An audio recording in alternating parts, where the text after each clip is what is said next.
In any case, Jaaahsh happening in Fargo in 2 Saturdays. Check out their Smash GG page. Anyway, winners, finals, Shinjoebi, Skorpio, the brothers Grimm, Frog, Sage come to town. Frog, Sage.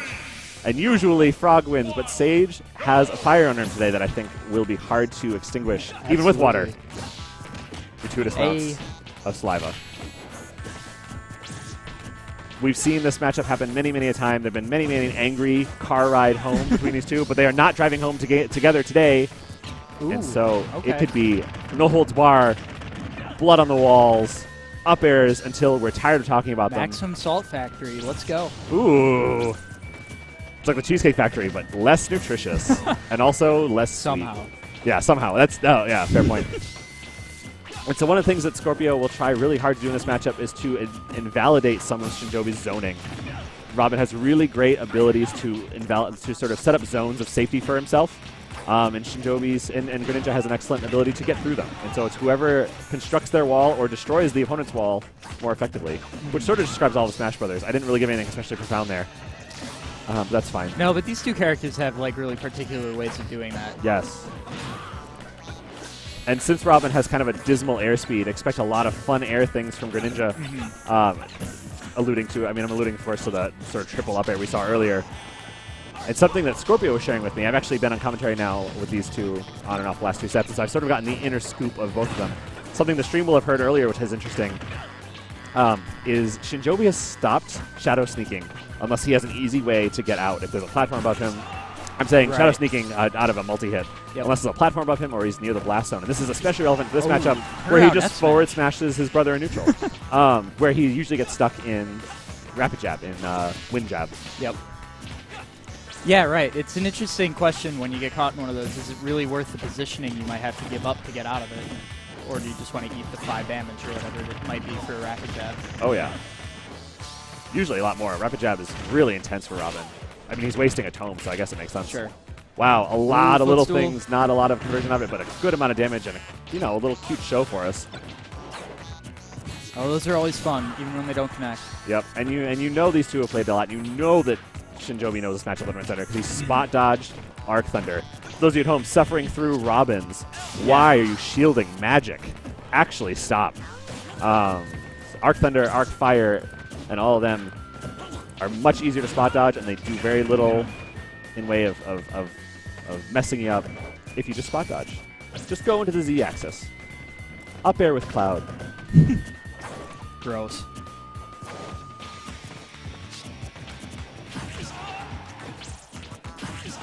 Wow, forward air right at the top. I'm not going to kill, yeah.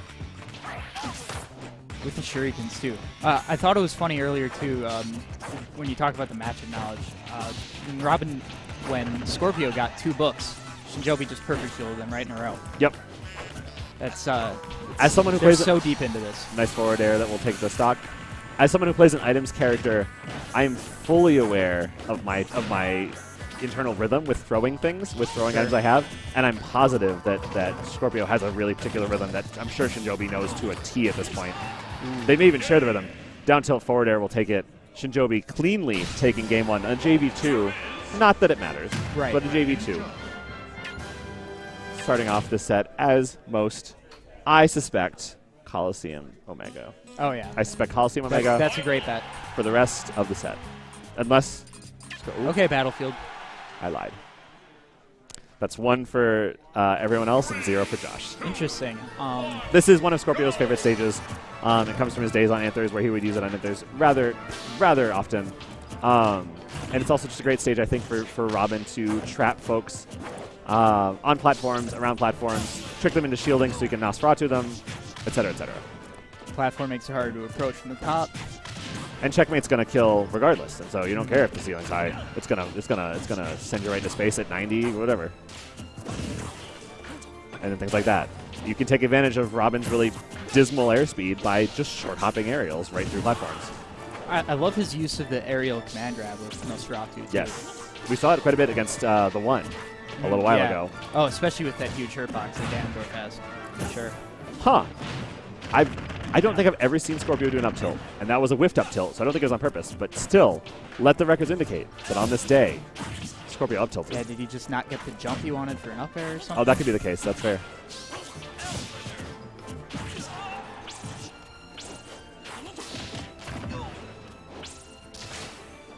Ooh. That water box. It's just so scary. It looks like such a minimal effect for those of you at home that are just like, what? He got hit with water. He's going to recover. Like, he's not going to die. The psychological and, like, momentary decision-making that requires is so intense. Well, and we didn't see an edge guard come of it, but he was forced to recover low as a result. A lot of bad things can happen when you recover low. And checkmate. Okay. Yep. Right back to even. It's entirely possible even that the removal of rage helped make that checkmate possible. So yeah, it may have been a blessing in disguise that he had just been forward smashed at that point. And now we got the up air pressure. And here we go. That's what happens when you shield magic. Yep. Do not shield the magic. JJ Rockets. Shoutouts to JJ and Tyroy and DeBuzz and all those folks that Skorpio faced at Nexus that made it clear to us in Minnesota that, you know, he's not just some jackass. He actually knows what he's doing, which is rare. Interesting. In the past, I'm almost positive Shinjoebi would have just shadow snuck through the fire, but sure. We've turned a new leaf. We're going down a different river bend. Habits change. Yeah, what does Sheik say? Out. What does Sheik say in Ocarina of Time? River flows, time moves, friendships, something, something, something. I'm Sheik. Here's my song. Yeah, that's it. Thank you. Verbatim. Ooh, nice little stall with the charge. Yes. Knowing that his brother's going to go for that queued up smash through the platform, not connecting. Oh my gosh. Ooh, an excellent tech.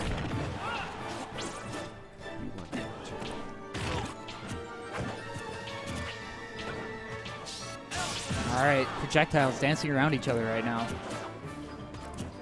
Both. That grab might have done it. Yeah, really perilous positions. Skorpio looking for one last grab, and he gets it with the there checkmate. We go. Wow. Dang. And then the celebratory L-Wind. That's fine. I guess you can fling yourself into the sky. Why not? As an update for you, off bracket, I am Nightwing, and this is Big House. And off bracket, I'm sick. That's not true. I'm not sick. Nightwing was sick. Shoutouts to Nightwing. Cookie Tick beating Prince Kirby 3-2 off stream. Prince Kirby bustering out to a man with a sword that isn't Cloud. So that's confusing. But we'll see Cookie Tick and the one up next in Loser Semis. Shoutouts to Paul, recent winner of our Arcadian, taking out a PR as well. Yeah, that's a big run for him. That is a great run for him. Assisted somewhat by Jipko going Duck Hunt today. But that's okay. That's neither here nor there. Garbage character. Game 3, Town and City. Okay. Shinjoebi's counter pick. Making sense because, again, if you're thinking about it, I'm going to think about this matchup in context of checkmate because it was how Skorpio got those kills. You're going to dodge checkmate regardless of the stage at certain percents, and so you might as well take a stage where you can just up air him off the top, stuff him right home. Paper up like a Thanksgiving turkey. Tryptophan coming in November. Yeah, Greninja has plenty of ways to go off the top.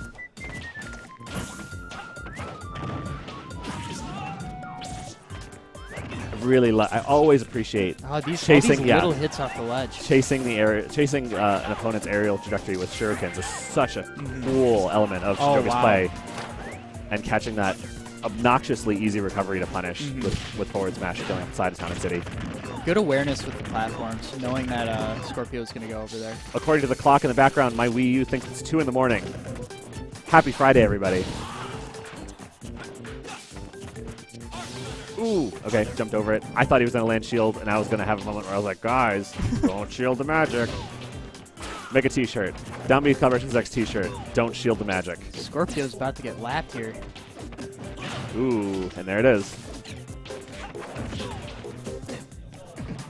Wow. Yeah, just throw it Skorpio, out. moments ago saying, Shinjoebi's not a read-based player. Sits there, charges forward smash. Obviously, I know it makes him not a read-based player, but still. Not a checkmate percentage. A really scary empty hop there with Shinjoebi entirely respected.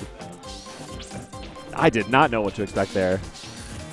With this kind of stock lead right now, Shinjoebi doesn't have a whole lot to lose if he sells out for a big kill option. And we're going to sit, and we're going to wait, and we're going to shield. The patience. Or the abject fear. Skorpio wants to probably land a couple Nosses, but I don't know that it's... Okay, the funny thing is, I spent the last set talking about how or Skorpio set rather, talking about how he's trying to use Nosferatu more. I don't think this is the set where we'll see it. Oh, no. Froggy is a little too slippery. That perfect shield's on that book again. Wow. At this point, you might as well just go and catch it, Shinjoebi. Just catch it and do some swaggy things with it yourself. You had the perfect shield it in between 2 rolls, though. Hey, you know, sometimes we all can't be perfect. You have to roll between your perfect shields. Ooh, up air, not going to take it, but so much rage that I second-guess myself. Scary. Forward air, not going to take it. But now, Skorpio needs to be super worried about any old Y option. This is the perfect time for an Nosferatu, in case you're wondering at home. He won't get it, because Joe is doing a very good job staying incredibly mobile, jumping, and being hard to follow. Ooh. The slight position change for the Shadow Sneak, taking him just out of the side of the aerial. L Thunder, not killing. Oh, The pressure with the books. Ooh. I love that. Not going to connect. But there's so few every good aerial. I was gonna say he's just gonna throw every Levin sword he can, and then he threw the sword, and then Shinjoebi threw him. There was just a lot of chucking going on there, and I think that was something that was really intelligent for Shinjoebi to wait. I don't know that he waited necessarily for the sword to go flying, but I think the second I heard the noise, and I think the second he heard the noise, he knew this is his time. Oh, sure. He could just rush in and grab, and none of Skorpio's aerials would have killed. It's Bronze Sword. It would have sent him gracefully in a direction. And they're changing my music. Again, Planet Popstar, Dreamland, Game 4. Classic. 3, 2, 1. Can we see a checkmate, or will Wispy ruin everything? Find out next on this next episode of Frog's Age, the anime. Well, depending on which way he's facing, Wispy can help. That's true. Absolutely. Wispy famous for denying certain kinds of DI. Wow, Levin Sword gone in 15 seconds. We saw 7 aerials in 15 seconds. Skorpio not holding back, knowing that that's his central point. When Greninja's up close, that is his easiest way to deal as much damage as he can. Levin Sword already back. Skorpio can hang out and wall for 8 seconds, no problem. Why not? Oh, yeah. Why not throw him out? And especially if Shinjoebi's going to try and approach, why not just try and throw in for the damage? Just like that. That up air. Very nice. Up air, one of his more deceptive aerials. All of his Levin aerials, really quick and really deceptive looking, but Levin Sword up air especially just seems to come out instantaneously. It doesn't, of course. I think it's frame 6 or 7. But it just looks so fast. Right. Ooh. Yes. The Stutter Thunder was really good. Ooh, good ledge pressure here. And he gets the book. But immediately throws it, covering the jump option. I do like, if you want to think about what that option coverage did, he threw the book at jump height, so Shinjoebi, if had he jumped, it would have got punished. And then he punished the roll-on with the attack on the ground. Unfortunately, Shinjoebi picked one of the 3 options that wasn't either of those. But it was a good thought all the same. Yeah. That's the thought that counts. I mean, and when you know, anytime you can limit the viable options that your opponent has, you can do it. It's great. If you know where your opponent's going to be. The footsies, honestly, trying not to break neutral, or trying not to get neutral broken, disadvantage on them. Oh, that back air. Take it. Wow. That's fine. That was a really unfortunate landing on that platform. Yes.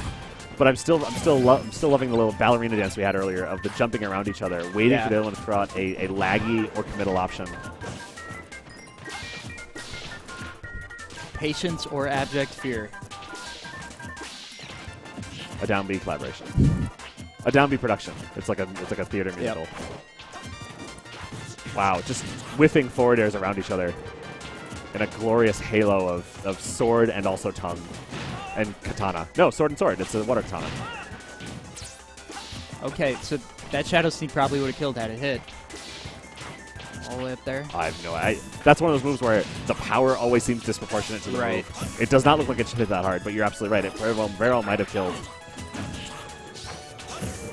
Well, it's just if he's trying to be a little more conservative with it. I do like the sort of times to go for it. There are sort of phases that Skorpio's going through. He'll be Levin heavy and then he'll be electric heavy. Yep. And I think that transition between them is really interesting. And I think it's putting Shinjoebi in an interesting position to have to read it, to have to understand it, and to have to predict it, because he is switching at weird times. He isn't necessarily using all of his Levin sword first before switching to electric. Oh, okay. That's a way to still kind of be unpredictable while being flowcharty at the same time. Absolutely. When do I change from electric to Levin sword?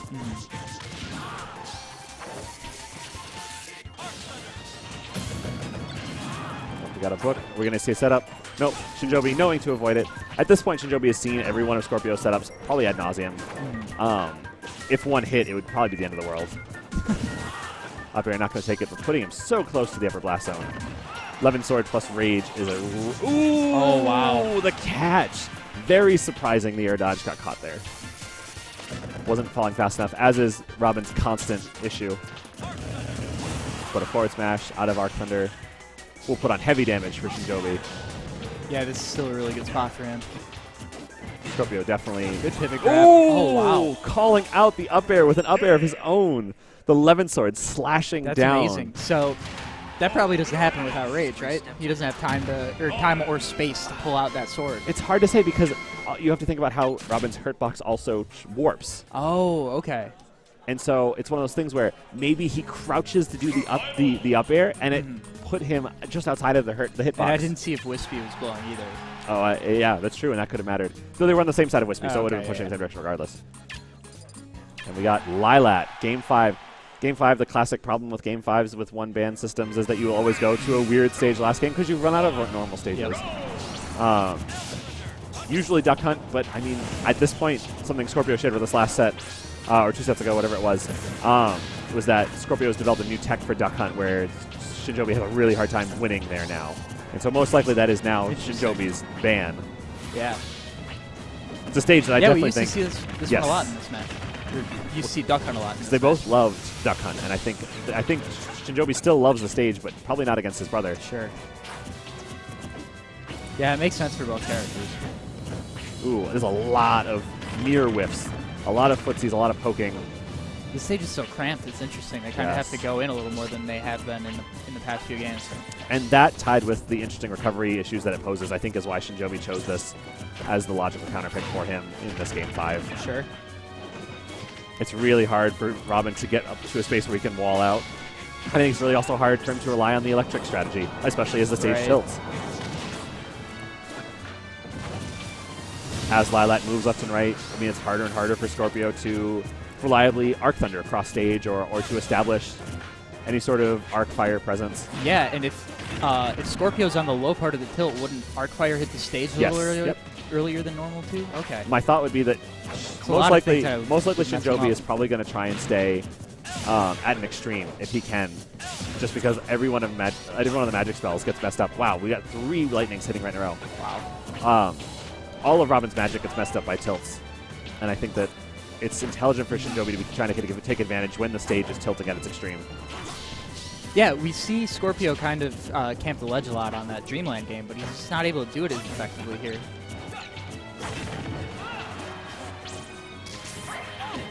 Shinjoebi has had stage control for most of this game. But we're now at a point where I'm almost positive a checkmate is in play. Ooh, yeah. If he lives, and he will...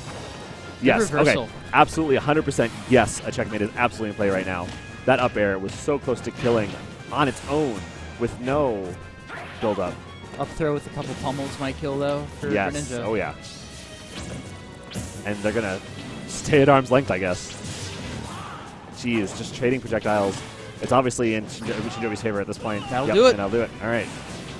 So now, Game 5, in space. The tilt of the stage kind of, even though the width of the stage is the same as Smashville, Town and City, Battlefield, Dreamland, the tilt makes it feel like it's not. Yes. It makes it feel like it's much more cramped. It forces you into closer combat because either you're going to take advantage of the tilt and try and stay at an extreme and the opponent will chase you, or you're both going to be caught in a situation where you both are sort of in the lower part or higher part trying to figure out how to get at each other. Even when the stage is kind of flat, there's still the bends on the wings. Yes. And that will mess with anybody who wants to do things on a sort of linear, horizontal level. Like Robin. Absolutely. A lot of projectile characters run into that problem. Ooh, forward smash is going to take it. Game 5 going to Shinjoebi. A real intense set. Kind of underscored by a 2-stock in Game 5, but that whole set was really, really swinging back and forth in terms of who was dominating who.